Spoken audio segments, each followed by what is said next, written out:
খবর নেই করোনা পরবর্তী বিদেশি বিনিয়োগে 4 মাসে কমেছে 31%। পরিবেশ উন্নয়নের তাগিদ।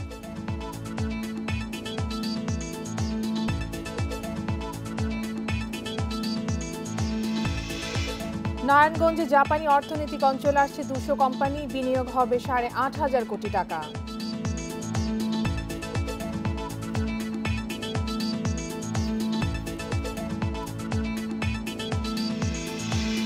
এবং কুটির ক্ষুদ্র মাঝারি শিল্প খাতে প্রণোদনা প্যাকেজের 41% ঋণ ছাড়, কিছু ব্যাংকের অনাগ্রহে দেরি।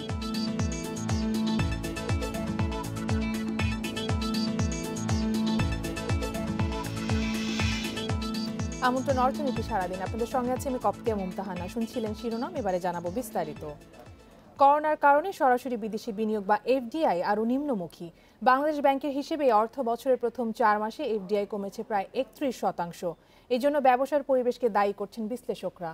তবে আগামী বছর থেকে করোনা পরবর্তী বিনিয়োগ দৃশ্যমান হবে বলে মনে করছেন নীতি নির্ধারকরা।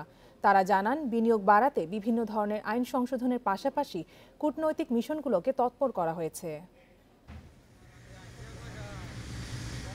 বাংলাদেশ ব্যাংকের হিসেবে জুলাই থেকে সেপ্টেম্বর 4 মাসে সরাসরি বিদেশি বিনিয়োগে এসেছে 72 কোটি ডলার।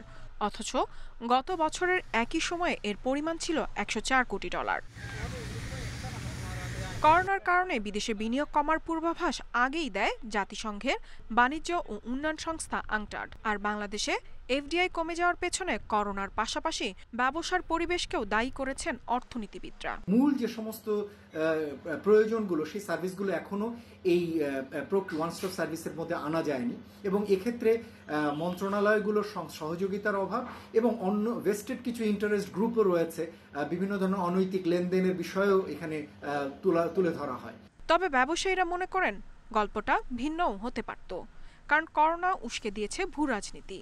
চীন নির্ভরতা কমাতে পশ্চিমা জোটের অনেক দেশই কারখানা সরিয়ে নিচ্ছে তৃতীয় কোনো দেশে।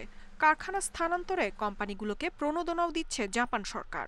আমরা ডিউরিং প্যান্ডামিক যে ধরনের গ্লোবাল সাপ্লাই চেইনটা ডিসরাপ্টেড হচ্ছে এবং ডিসরাপ্টেড হওয়ার কারণে যেভাবে শিফট হচ্ছে, সেটাতে হয়তো আমরা ফুল 100% ক্যাপিটালাইজ করতে পারিনি। বাট আমি বলবো যে এই ফুল ক্যাপিটালাইজেশন করার জন্য যে রিফর্মগুলো দরকার ছিল, আমাদের পলিসি মেকিং এর এন্ড থেকে প্রত্যেকটা জিনিস খুব ভালোভাবে পারফেক্টলি করেছে। এবং সুখবর না এলেও হাল ছাড়ছে না সরকার। বাণিজ্যমন্ত্রী জানান, এফডিআই বাড়াতে কোম্পানি আইন ও দেউলিয়া আইন সংশোধন করা হচ্ছে। অর্থনৈতিক অঞ্চলে শিল্প স্থাপনে সারচার্জ বাতিল করারও উদ্যোগ নেওয়া হয়েছে। কোভিডের এই প্রভাবটা একটু না কমলে পরে আমার মনে হয় না যে তেমন ভিজিবল কিছু আসবে। তবে কথাবার্তা চলছে, বিভিন্ন ভাবে তারা দেখছে কথা, এই আর কি। তবে একটু অপেক্ষায় আছে যে সিচুয়েশনটা একটু ইমপ্রুভ হলে পরেই হয়তো সাথে বেশ কিছু প্রভাব পাওয়া যায়। বেশ কিছু কোয়ারি আছে। বছরে গড়ে 2 থেকে $2.5 বিলিয়ন বিদেশি বিনিয়োগ আসে বাংলাদেশে। 2018 সালে সর্বোচ্চ 361 কোটি ডলার আসে। এরপর আবার কমতে থাকে বিদেশি বিনিয়োগ। ইফাতারা, ইন্ডিপেন্ডেন্ট নিউজ। নারায়ণগঞ্জের 2,500 অর্থনৈতিক অঞ্চলে প্রথম দফায় আসছে 100 জাপানি কোম্পানি। দ্বিতীয় দফায় আসবে আরও 100 কোম্পানি। তাদের বিনিয়োগের পরিমাণ হবে অন্তত 8,500 কোটি টাকা। জাপানি অর্থনৈতিক অঞ্চল নিয়ে এমনই উচ্চাসার কথা ইন্ডিপেন্ডেন্ট নিউজকে জানিয়েছেন ঢাকায় নিযুক্ত দেশটির রাষ্ট্রদূত নাওকি ইতো। নারায়ণগঞ্জের 2,500-এ ঢাকা সিলেট মহাসড়ক থেকেই চোখে পড়ছে জাপানি অর্থনৈতিক অঞ্চলের বিশাল কর্মযজ্ঞ।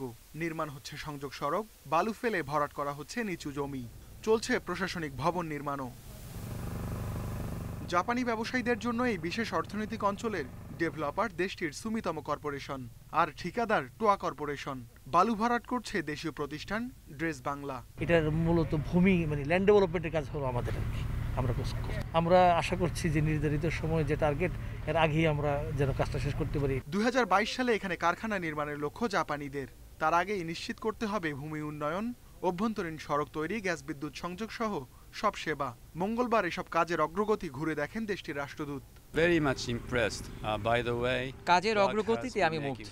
আমরা আশা করি এটা হবে বিশ্বমানের একটি অর্থনৈতিক অঞ্চল। 2,500-এর সফলতা আরো বেশি জাপানি বিনিয়োগ পেতে মাইল ফলক হয়ে থাকবে এবং এর মাধ্যমে দুদেশের সম্পর্ক আরো জোরদার হবে।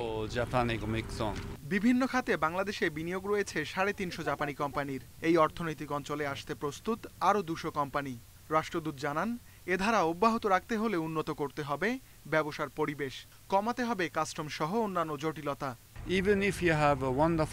ব্যবসার পরিবেশের মান বাড়াতে না পারলে অনেক ভালো অর্থনৈতিক অঞ্চল করে কিংবা প্রণোদনা দিয়েও কাজ হবে না। এই জন্য নিবন্ধন ও সনদ প্রদান প্রক্রিয়া সহজ করতে হবে। আমদানি রপ্তানিতে জটিলতা কমাতে হবে। সমন্বিতভাবে কাজ করতে হবে সরকারের সব সংস্থাকে। এমন একটা বিনিয়োগ সংস্কৃতি বাংলাদেশে গড়ে তুলতে হবে যেখানে বিদেশি বিনিয়োগকারীরা শুধু নয়, দেশীয় বিনিয়োগকারীরাও আরও অনেক বেশি কমফোর্টেবল ফিল করবে, তাদের শিল্প বিকাশে সহায়ক পরিবেশ পাবে এবং সেখানে কোনো রেড টেপিজম থাকবে না, সেখানে রেড কার্পেট থাকবে। জাপানিদের জন্য এই অর্থনৈতিক অঞ্চল প্রতিষ্ঠার কাজ শুরু হয় 2014 সালে। আইনি জটিলতায় জমি অধিগ্রহণে লেগে যায় দীর্ঘ সময়। এরপর হোলি আর্টিজান হামলা ও করোনার কারণেও ব্যাহত হয় উন্নয়ন কাজ। Ruhul Amin, independent news, 2500, Narayanganj. বিদেশি বিনিয়োগ নিয়ে কথা বলতে মিরসরাই বঙ্গবন্ধু শিল্প নগরী থেকে আমাদের সাথে যুক্ত হচ্ছেন বাংলাদেশ অর্থনৈতিক অঞ্চল কর্তৃপক্ষ বেজার নির্বাহী চেয়ারম্যান পবন চৌধুরী। স্যার, আপনাকে স্বাগত জানাচ্ছি আমাদের সংবাদে। আমরা প্রতিবেদনগুলো দেখছিলাম সরাসরি বিদেশি বিনিয়োগ নিয়ে। তো আপনার কাছে জানতে চাবো যে আমাদের তো অনেক প্রতিযোগী দেশ যেমন ভারত, মিয়ানমার সহ আরও দেশে জাপানি বিনিয়োগকারীদের জন্য বিশেষ অর্থনৈতিক অঞ্চল আছে যেখানে বহু জাপানি কোম্পানির বিনিয়োগ আছে। বাংলাদেশে এমন অর্থনৈতিক অঞ্চল করতে আমরা এখনো পিছিয়ে আছি কেন? ধন্যবাদ আপনার বিনিয়োগ সংশ্লিষ্ট খুবই সময়োপযোগী প্রশ্নের জন্য। Definitely Bangladesh foreign investment attract করার ক্ষেত্রে 5 বছর আগে বা 10 বছর আগে যে অবস্থানে ছিল এখন কিন্তু সে অবস্থানে নয়। এখন আমরা হাজার হাজার একর জমি ডেভেলপ করেছি। এখন আমরা G2G ক্যাটাগরিতে সুমিটোমো কর্পোরেশনের মতো প্রতিষ্ঠানকে বাংলাদেশে নিয়ে এসেছি, চাইনিজ ডেভেলপার কোম্পানিকে নিয়ে এসেছি, ভারতের আদানিকে নিয়ে এসেছি এবং আরো অনেক দেশের আপনার বড় বড় ডেভেলপার প্রতিষ্ঠান বাংলাদেশে আসছে। বিদেশ থেকে বড় বড় বিনিয়োগকারী প্রতিষ্ঠান কিন্তু অলরেডি অনেক জমি আমাদের কাছ থেকে নিয়েছে। অর্থাৎ এফডিআই আসা এবং লোকাল ইনভেস্টমেন্ট প্রমোশনের জন্য কিন্তু ভিত্তিটা খুব বড় রকমের একটা প্ল্যাটফর্ম আমরা তৈরি করেছি। এই যে বঙ্গবন্ধু শেখ মুজিব শিল্পনগর, এই যে জাপানিজ ইকোনমিক জোন, এটা কিন্তু বাংলাদেশের ইনভেস্টমেন্ট সিনারিওটা পুরোপুরি ট্রান্সফর্ম করার জন্য যথেষ্ট। তবে প্রশ্ন হচ্ছে আমাদের প্রতিযোগী দেশগুলোর সাথে আমরা কতটুকু পেরে উঠছি। আমরা যদি ভিয়েতনামের কথা বলি, সেখানে যদি রেগুলেটরদের আপনার ভূমিকার কথা যদি আমরা বলি, আমরা যদি কম্পেয়ার করি, তাহলে কিন্তু আমরা অনেক ক্ষেত্রে এই জবাবটা পেয়ে যাব। খেয়াল রাখতে হবে রেগুলেটরের কাজটা কিন্তু রেগুলেট করা নয়, শুধুমাত্র ফেসিলিটেট করার জন্য আমাদেরকে সেই মন মানসিকতা তৈরি হতে হবে। সেই জন্য বেজা আমরা সবসময় বলছি যে বিনিয়োগ সংস্কৃতি দেশে তৈরি করতে হবে।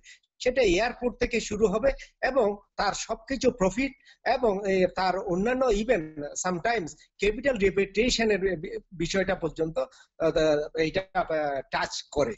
তো ওই ধরনের একটা পরিবেশ তাকে দিতে হবে। আমাদের যে রেভিনিউ রেজিম, আমাদের যে ওএসএস রেজিম আছে, আমাদের যে ইনভেস্টমেন্ট ডেভেলপমেন্ট অথরিটি গুলো আছে, প্রত্যেকটা ইনভেস্টমেন্ট প্রমোশন যে এজেন্সি গুলো আছে, আপনার কাছে একটা বিষয় আমি জানতে চাবো যে আমরা প্রতিবেদনও কিন্তু দেখেছি যে অনেক জাপানি প্রতিষ্ঠান বিনিয়োগে আগ্রহ দেখাচ্ছে, কিন্তু তারা কিন্তু এটাও বলছে যে ব্যবসার পরিবেশের উন্নয়নের কথা। তো তাদের এই বিষয়টিকে আসলে আমরা কতটুকু নিশ্চিত করতে পেরেছি? আমি একেবারে এই বিষয়ে শতভাগে একমত যে শুধুমাত্র বিদেশি বিনিয়োগ আনতে পারার সাফল্যে সন্তুষ্ট থাকলে আমাদেরকে চলবে না।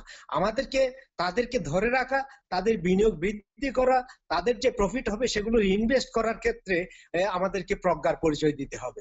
এবং যে কথা আমি বলছিলাম, তারা যাতে আমার বিনিয়োগ পরিবেশে এমন ভাবে সন্তুষ্ট থাকবে যে শুধু সে বিনিয়োগ করবে না, তাকে ফলো করে ওই সমস্ত দেশ না, শুধু অন্যান্য পাশ্চাত্য দেশ থেকেও এবং আসিয়ানভুক্ত দেশ থেকেও ফার ইস্টের দেশগুলো আমাদের এখানে ব্যাপকভাবে আসতে পারে, সেই পরিবেশটা আমাদেরকে দিতে হবে। এটা পলিটিক্যাল স্টেবিলিটি হইতে হবে, থাকতে হবে। এখানে আপনার আমাদের যে ইনফ্রাস্ট্রাকচার আছে সেগুলো quality infrastructure, quality utility services এবং সে ল এন্ড অর্ডার সবকিছু মিলে আমরা বলছি যে বিনিয়োগ পরিবেশ, সেই বিনিয়োগ পরিবেশটা দেওয়ার জন্য আমরা কাজ করছি। আমরা বেজা ইতিমধ্যে ওয়েসেস সেন্টার এস্টাবলিশ করেছে, ল্যান্ড ব্যাংক এস্টাবলিশ করছে, বঙ্গবন্ধু শিল্পনগরের মতন একটা বিশাল পরিবর্তন ধর্মী শিল্পনগরী প্রতিষ্ঠা করছে, G2G মডেলে জোন নিয়ে আসছে। আমরা মনে করি আমরা অনেক দূর এগিয়েছি। বাকি যেটা দরকার সেটা হচ্ছে আপনার লাস্ট স্টেপটা আমাদের দেয়া, সেটা হচ্ছে আপনার যে এরা এদেরকে কমফোর্টেবলি বাংলাদেশে আরো যাকে যাতে আসে, সেই জন্য এমন আস্থার জায়গাটা আরো সুসংহত করা, এনহ্যান্স করতে হবে, যে অন্যান্য যারা এজেন্সি গুলো আছে, not only investment promotion agency, অন্যান্য যে এই এজেন্সিদের কাজকর্মগুলো ফরেন ইনভেস্টমেন্টকে, দেশীয় ইনভেস্টমেন্টকে আপনার টাচ করে, প্রমোট করে, তাদেরকেও আমরা একই প্ল্যাটফর্মে, একই লেভেলে থেকে সেবাটা দিতে চাই। তাহলে আমরা ভিয়েতনামের সাথে কম্পিট করতে পারবো, আমরা ভারতের সাথে কম্পিট করতে পারবো, মিয়ানমারের সাথে এগিয়ে থাকতে পারবো। আমাদের কিন্তু অনেক প্লাস পয়েন্ট আছে, আমরা সেগুলোকে আপনার ক্যাপিটালাইজ করতে পারবো। স্যার, আমরা আশা করব দেশের এফডিআই তার কাঙ্ক্ষিত ধারায় ফেরত আসবে খুব দ্রুতই। স্যার, আমাদেরকে সময় দেওয়ার জন্য অনেক ধন্যবাদ। কিছু ব্যাংকের অনাগ্রহে কুটির, ক্ষুদ্র ও মাঝারি শিল্পের উদ্যোক্তাদের জন্য ঘোষিত প্রণোদনা প্যাকেজ বাস্তবায়নে দেরি হচ্ছে বলে জানিয়েছেন অর্থ সচিব। ব্যাংকের সঙ্গে বসে দ্রুত এই সমস্যা সমাধানের তাগিদ দিয়েছেন পরিকল্পনা মন্ত্রী এম এ মান্নান। তবে বাংলাদেশ ব্যাংকের গভর্নরের দাবি, 31 ডিসেম্বরের মধ্যে সব ধরনের প্রণোদনা প্যাকেজের 90% ঋণ বিতরণের কাজ চলছে। কোভিড-19 মোকাবিলা এবং অর্থনীতি পুনরুদ্ধারে সরকারের নেয়া প্রণোদনা প্যাকেজ বিষয়ে সিরিজ মতবিনিময় সভার দ্বিতীয় পর্ব অনুষ্ঠিত হয় বৃহস্পতিবার রাজধানীর ওসমানী স্মৃতি মিলনায়তনে। এতে মূল নিবন্ধ উপস্থাপন করেন অর্থ সচিব আব্দুর রৌফ তালুকদার। এ সময় অর্থ সচিব জানান, করোনার কারণে কি পরিমাণ আর্থিক ক্ষতি হয়েছে তা এখনও নির্ধারণ করা যায়নি। তবে করোনা মোকাবিলায় সরকারের ঘোষিত নানা প্রণোদনা প্যাকেজের ফলে দেশের অর্থনীতি কিভাবে ঘুরে দাঁড়াচ্ছে তা তুলে ধরেন তিনি। তিনি জানান, 2-1টি ছাড়া বাকি প্রণোদনা প্যাকেজগুলোর বাস্তবায়ন সন্তোষজনক। কুটির, ক্ষুদ্র ও মাঝারি শিল্পের উদ্যোক্তাদের জন্য ঘোষিত প্রণোদনা প্যাকেজ থেকে এখন পর্যন্ত 41% ঋণ ছাড় করা হয়েছে। কিছু ব্যাংক এ খাতে ঋণ ছাড়ে অনাগ্রহী হওয়ায় এ প্যাকেজ বাস্তবায়নে দেরি হচ্ছে। এ সময় সরকারের প্রণোদনা প্যাকেজ বাস্তবায়নে অনাগ্রহী ব্যাংকগুলোর সঙ্গে আলোচনা করে দ্রুত ঋণ ছাড়ে বাংলাদেশ ব্যাংক ও অর্থ মন্ত্রণালয়কে তাগিদ দেন পরিকল্পনা মন্ত্রী এম এ মান্নান। কেন এটা হবে? ব্যাংকগুলোর রেগুলেটর এখানে বসে আছে, আপনি সিনিয়র অর্থ সচিব, সুতরাং অর্থক্ষেত্রে 2 প্রধান ব্যক্তি আপনার 2জন এখানে আছেন। শিডিউল ব্যাংক যারা আছে আইনত তারা সহায়তা করতে, মানতে বাধ্য। জবাবে বাংলাদেশ ব্যাংকের গভর্নর ফজলে কবির জানান, কুটির, ক্ষুদ্র ও মাঝারি শিল্পের প্রণোদনা প্যাকেজ বাস্তবায়নের হার কম দেখালেও এর সুবিধাভোগীর সংখ্যা অনেক। তাছাড়া এ মাসের মধ্যেই সিংহভাগ ঋণ ছাড় শেষ হবে বলেও দাবি তার। আমাদের আপনি খেয়াল রাখতে হবে যে সুবিধাভোগীর সংখ্যা কিন্তু 61,913। কাজেই এটি যেমন 30,000 কোটি টাকার যেটি বড় ঋণ ছিল, সেখানে মোট সুবিধাভোগী ছিল 2,769। ডিসেম্বরে পুরোপুরি শোধ না হলেও, পুরোপুরি বিতরণকৃত না হলেও আমরা আশা করছি যে প্রায় 90%-এর উপর চলে যাবে। সভায় বক্তারা সরকারের আর্থিক সহায়তা প্রকৃত সুবিধাভোগীদের কাছে পৌঁছানো নিশ্চিতে দ্রুত জাতীয় খানা তথ্য ভাণ্ডার তৈরির কাজ শেষ করার তাগিদ দেন। করোনায় দেশের বিভিন্ন খাত ক্ষতিগ্রস্ত হলেও দেশের অর্থনীতির চাকা চালু রেখেছে কৃষি খাত। তাই এ খাতের উৎপাদনশীলতা বাড়াতে ও উৎপাদিত পণ্যের ন্যায্য মূল্য নিশ্চিতে সরকারের পদক্ষেপ চান বক্তারা। Shariful Islam, independent news, Dhaka. নগদ সহায়তা ও ভর্তুকির বদলে ক্ষুদ্র ঋণ নির্ভর গ্রামীণ অর্থনীতি গড়ে তুলতে বাংলাদেশ ব্যাংক ও অর্থ মন্ত্রণালয়কে তাগিদ দিয়েছেন পরিকল্পনা মন্ত্রী এম এ মান্নান। সফল ক্ষুদ্র ঋণ বিতরণ প্রতিষ্ঠানকে নিয়ে বেশি ঋণ কার্যক্রম চালানোর পরামর্শও দেন তিনি। বৃহস্পতিবার রাজধানীর ওসমানী স্মৃতি মিলনায়তনে কোভিড-19 মোকাবেলা এবং অর্থনীতি পুনরুদ্ধারে সরকারের প্রণোদনা প্যাকেজ বিষয়ে অর্থ মন্ত্রণালয়ের মতবিনিময় সভায় এসব কথা বলেন তিনি। প্রয়োজনে বিভিন্ন নিয়ন্ত্রক সংস্থাকেও ঢেলে সাজানোর আহ্বান জানান পরিকল্পনা মন্ত্রী। করোনার দ্বিতীয় ঢেউ মোকাবেলায় সরকারের প্রস্তুতির বিষয়ে তিনি জানান, প্রথম দফার করোনার অভিজ্ঞতা কাজে লাগিয়ে সবার জীবন ও জীবিকায় নিশ্চিতে কাজ চলছে।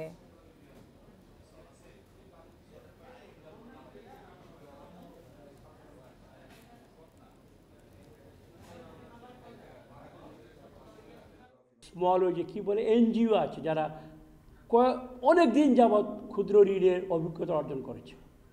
Give the money. এখানে আপনি ব্যর্থ হবেন না, আমি যদি জানি খুব কমই ব্যর্থ হয়েছে, বাট ফর সাম রিজনস তারা একটু নেগলেক্টেড আছে।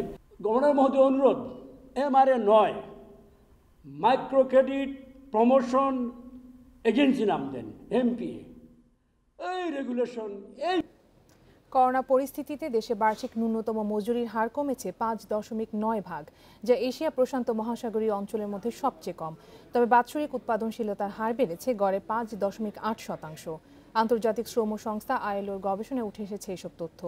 প্রতিবেদনে বলা হয়েছে, করোনার প্রভাবে বিশ্বব্যাপী শ্রমিকের মজুরি কমেছে। এর মধ্যে কম মজুরি পাওয়া শ্রমিক এবং নারী শ্রমিকরা পড়েছেন বেশি সংকটে।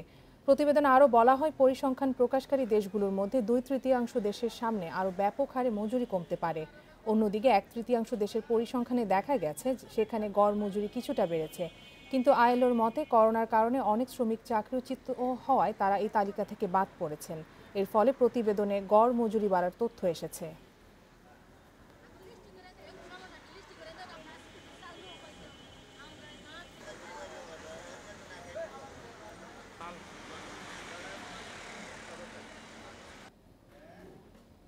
এই ছিল আজকের অর্থনীতি সারাদিনে। ইন্ডিপেন্ডেন্ট টেলিভিশনের সব খবর আরও জানতে চোখ রাখুন ফেসবুক, ইউটিউব এবং টুইটারে। আমন্ত্রণ আমাদের পরের আয়োজনে।